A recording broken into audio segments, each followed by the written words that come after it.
The benefits of controlling invasive plants is you create and bring back biodiversity into especially into a woodland where invasive species have move in, they don't have any natural predators, they outcompete everything in their area, and then they totally change the makeup of a forest, and it takes away all the biodiversity, habitat, and eco-function that a forest can provide for many insects, animals, and for humans to enjoy. So it's a good thing to do.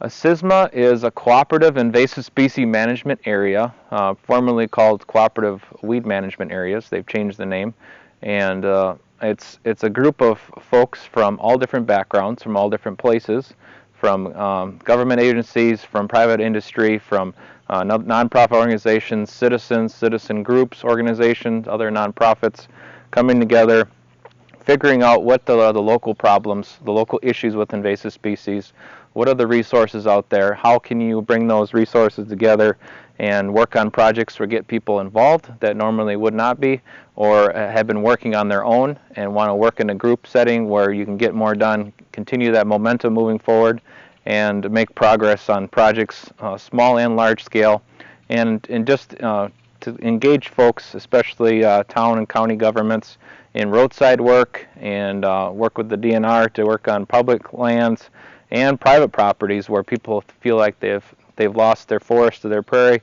and they want to regain that. And cooperative invasive species management area brings those resources together, the people and momentum to get things done and to move forward and to make it worthwhile, and a way to interact with folks of like-mindedness.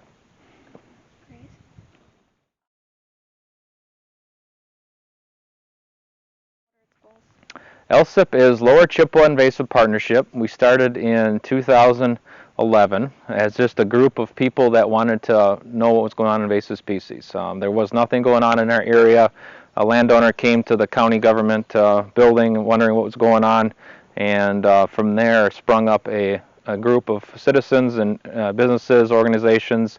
Beaver Creek Reserve was involved, and other organizations and businesses that wanted to make a difference. So the group grew from just meeting every month to meeting every month, having committee meetings and developing projects, developing applications for grants to secure grants that we could get a trailer and equipment, go out and do projects on private and public lands, and acquire the other DNR grants to do those projects, get work on the ground, kind of build the information up and build the wealth of knowledge of people that had in the area.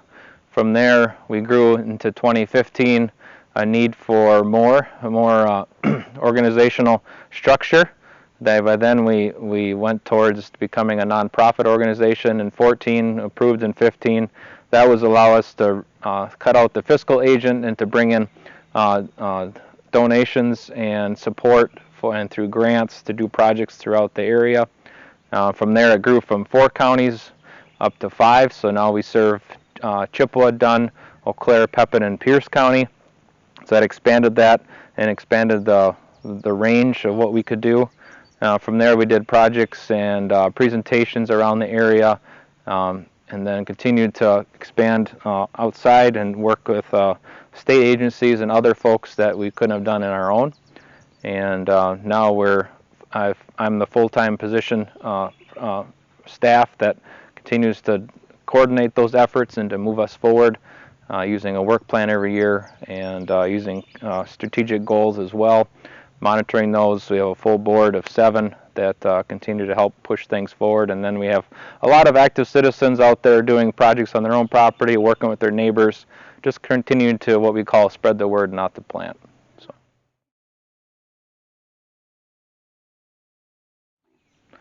People should work with their neighbors, especially in neighborhoods that people have less smaller properties, because they have a small area to work on, which means they can get a lot more done in a shorter time. They're not overwhelmed. And then by you working with their neighbors and informing them, they're not just creating an island. They're not just doing work on their property and not getting frustrated that the neighbors don't know what's going on, and they're continuing to the invasives grow on their property keep overflowing onto theirs. So informing your local neighbors is important, and neighbors out that are farther out away from that, and they really creates a group that you can work together in small groups. One person can help, they can come over to the neighbors, work on their property, then they can vice versa, they can go and work with the other neighbors, and that really helps bear the burden of trying to do this on your own. And it brings different ideas. Sometimes it can bring history to the land to know why things are there or how things got there. And then through those small groups, you can work with your other neighbors that maybe couldn't have been reached as through a single person, but as a group you could work with them. Peer pressure. The challenges of working with the SYSMA is keeping people on track. People have a lot of different ideas and priorities in their mind, so bringing them to a meeting and discussing priorities, really hammering out what are the main goals, what's your strategic plan going to look like, and how are you going to do that on a regular basis and through the seasons, and how to plan into the future. So that's, invasives are always changing and new ones are coming in. Some are getting larger, some are kind of maintaining.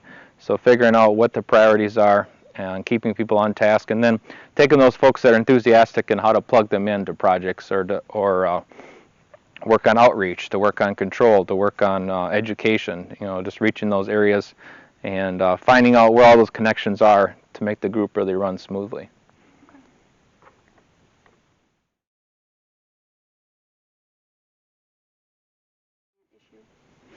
Yes, this is an example of that. This is our vice chair's property. We've had multiple control events where people have come from the area, including neighbors. People have come from surrounding counties and come to do control projects on garlic mustard, Amur corktree, common buckthorn, bush honeysuckles here, and really got a lot done in a short time. One of those projects, we involved a lot of folks. They came in, we did a control project, and that led to evidence to acquire a DNR grant to use in this whole region. So the power of bringing people together, seeing how it's done, trying the application methods, to knowing that, being confident with that, and then bringing that back to their own properties and neighborhoods is very valuable. The adjacent landowners have been informed. The landowner here, she's made a point to talk to her neighbors about what's going on, pointing out the invasives and giving them the tools. So the neighbor to the west here also had Amur corktrees. They found out about it and they addressed them quite quickly, and they used their own resources to take care of that. Or the neighbor to the south here has also been informed. They have children over there where they're kind of getting them involved and showing them what invasives are, so they're not spreading them and know what they are when they're running around in the forest. And we also have people in town, which are about a mile away, that have come out here and worked on this and doing the same thing. So information is spreading. It's slow, it's organically, but it's working, and she's definitely not fighting this on her own. So.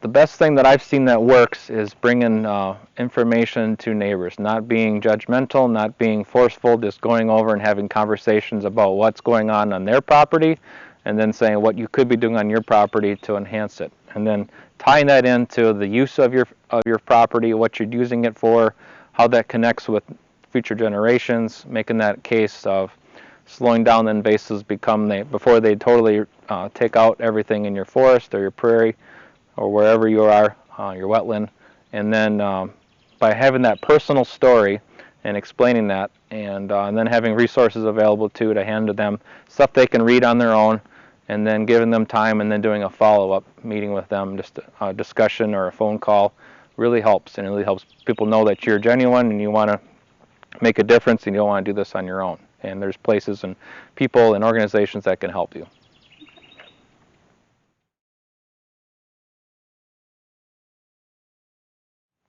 Well, this is about a 70-acre property purchased about 20 years ago by the landowner, and it had a variety of different parts to it. It had some grassland, it had some CRP fields, it had some botanical type garden areas, had some forest, and nothing was really done on invasive species management until about 5 years ago, when the landowner figured out what this strange tree was in the forest land that she knew it was some kind of a cork tree. She had the DNR forester out. That's what they said. They weren't really interested. What really helped in 2015 is NR40 listed Amaranth cork trees as an invasive. We figured out that's what it was. From there, projects have been flowing every year. And so invasive management, there's been common buckthorn, Japanese barberry, garlic mustard, bush, multiple different kind of bush honeysuckles, and Oriental bittersweet are the main ones. There are some other invasives that are out here, but those are the ones that she's tackled the most, and kind of worked her way from where she can see them, from where she normally is on the trails or in the yards or whatever, working her way from the outside in, working her way in from the visual areas first. There's been multiple NRCS grants to work on old shrub layers that were honeysuckle. There's been some DNR grants to control the Amaranth cork tree and some buckthorn, and then quite a bit of her own funding just to work on, continue to slow the spread on her property. Every year there's a new challenge and a new thing they're going to try out. She's had a local herbicide contractor that works in 6 states here many times just to try new products to see what works. So what are the least amount of herbicide you need to use to make control on, and try different techniques from foliar spraying to basal treatment to cut stump treatment to hand pulling, and some mechanical removal in some places as well, smothering in some places. So just try different things, what works the best and the most efficient use of funding coming in. So it's been a kind of a area where things have been like a trial area for invasive species management, and it's close to Menominee, so people can come out here. So what's really been helpful and critical for invasive species management is walking your property on a seasonal basis, at least, if not at least once a month, to see what's going on, because a lot of these plants come into bloom or come into leaves at different times and you don't notice it, and if you get too far behind, you get to the point where they're in seed stage and you're trying to do backup control, it doesn't work. So going around monitoring every once a month or once every 3 or 4 months, checking things out and spotting those new areas of invasive species have been critical here. On the far west end of this property, there was some garlic mustard nobody knew about until last year. Got on it right away, and now that area, that population has shrunk and now dissipating. That what it could have been, continued to went right through the rest of the forest, because the deer and turkeys are out here moving those garlic mustard plants around in those seeds. So really critical of getting out and whatever way you can to monitor your property. Even if you're not physically able, now there's the resource of drones to be flying down and moving through and checking things out. That's something we've tried out, and it's been very successful at finding invasives in areas you can't get to physically.